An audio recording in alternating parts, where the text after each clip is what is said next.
Hello sir. Hello, आपका परिचय? मेरा नाम सुदर्शन कुमार अंशुमाली है। मैं आरडीपी विद्यालय में राजनीति विज्ञान का एक शिक्षक। आपके आज के सब्जेक्ट के बारे में आपको क्या कहना है? ये एक शानदार पहल है स्टोरी टेलिंग यात्रा 2.0, जो देश भर के कई स्कूल्स और कॉलेजेस के छात्रों को संबोधित करता हुआ आज हमारे विद्यालय तक पहुंचा है। और ये एक यादगार सफ़र है। इसमें बच्चों को कैसे प्रेरित किया जाए ताकि वे एंटरप्रेन्योरशिप के माध्यम से राष्ट्र के निर्माण में अपनी सहभागिता सुनिश्चित कर सकें, उस दिशा में एक शानदार पहल है। इस प्रयास के लिए मैं डॉक्टर केसरी का बहुत बहुत आभार व्यक्त करता हूँ। इस विद्यालय के बच्चों के लिए उन्होंने बहुमूल्य समय निकाला। कई सारे विद्यालयों में इस विद्यालय का चयन होना भी हमारे लिए गौरव का विषय रहा है। आज के सत्र के बाद आपको बच्चों में क्या बदलाव आया? निश्चित रूप से बच्चे अब अपनी समस्याओं को लेकर ज़्यादा जागरूक महसूस करेंगे और वे अपने आप को सिर्फ अपने से ऊपर उठाकर राष्ट्र के निर्माण में कहाँ तक वे सहभागी हो सकते हैं, इस पर कार्य करना प्रारंभ करेंगे। और एक बच्चों के लिए भी एक नया विषय है जिसमें वे अपनी रुचि दिखा सकते हैं। बच्चों में उत्साह का संचार हुआ है, एक नवोन्मेष की भावना उनके अंदर विकसित हुई है। और ऐसे कार्यक्रम से निश्चित रूप से न केवल बच्चों का बल्कि राष्ट्र की भलाई निहित है। बच्चे कौन से परिवेश से आते हैं? तो कार्यक्रम क्या है? अधिकतर बच्चे ऐसे परिवेश से आते हैं जहाँ समस्याएं ही समस्याएं हैं। ये सरकारी विद्यालय है और जैसा कि आप जानते हैं कि सरकारी विद्यालयों में पढ़ने वाले बच्चे का बैकग्राउंड जो होता है निश्चित रूप से कमज़ोर होता है। तो ऐसे बैकग्राउंड के बच्चों के पास समस्याओं को हल करने की शक्ति तो नहीं होती, लेकिन समस्याओं से वे दो चार अक्षर होते रहते हैं। तो निस्संदेह अब ऐसे बैकग्राउंड के बच्चे भी अपने आप को आत्मविश्वास से भरा महसूस कर सकते हैं और समस्याओं के हल के लिए वे इस कार्यक्रम के बाद अपने आप को सक्षम पा सकते हैं। बच्चों के साथ जब आप पढ़ाते हैं तो नॉर्मली आप बच्चों के साथ किस तरीके की समस्या बच्चों के बीच में देखते हैं?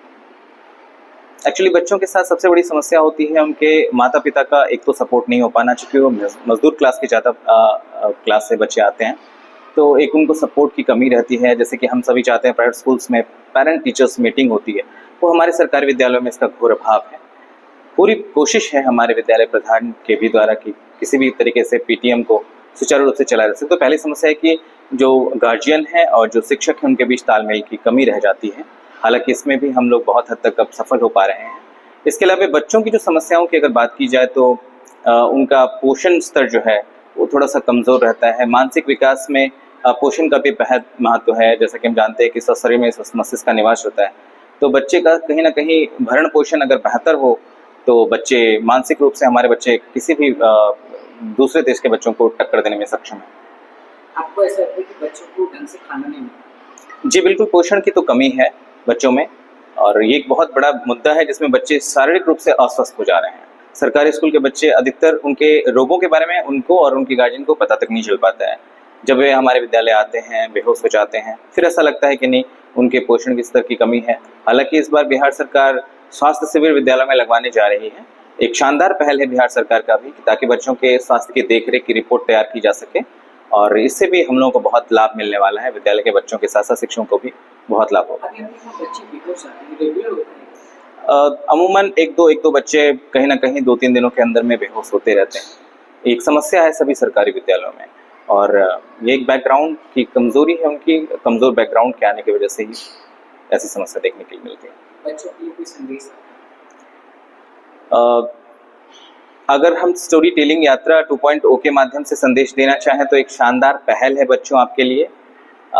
ये एक नई सोच आपके अंदर पैदा कर सकती हैं, क्योंकि अमूमन क्या है कि आजकल के दौर भरी जिंदगी में हम सभी नवोन्मेष से बहुत दूर चले जा रहे हैं। जैसा कि हम संसार में परिदृश्य देख रहे हैं उसी को हम अपनाते जा रहे हैं, लेकिन जरूरत है अब संसार को एक दूसरे नजरिए से देखने की, सोच को बदलने की और अपने साथ साथ आसपास के लोगों के भी नजरिए को विकसित करने की। तो स्टोरी टेलिंग के माध्यम से एक शानदार पहल है कि नई ऊर्जा, नई संचार के साथ साथ नवोन्मेष की भावना उनमें विकसित हो। ये शुभकामनाएं भी हैं कि स्टोरी टेलिंग का आप हिस्सा बने और ये स्टोरी टेलिंग पूरे भारत में विकसित हो, अधिकतम छात्रों को इसका लाभ मिले। यही संदेश है। शुभकामनाएं बच्चों के लिए। पढ़ाई लिखाई और मन से करें और स्वास्थ्य का ध्यान भी जितना हो सके करें। Thank you. बहुत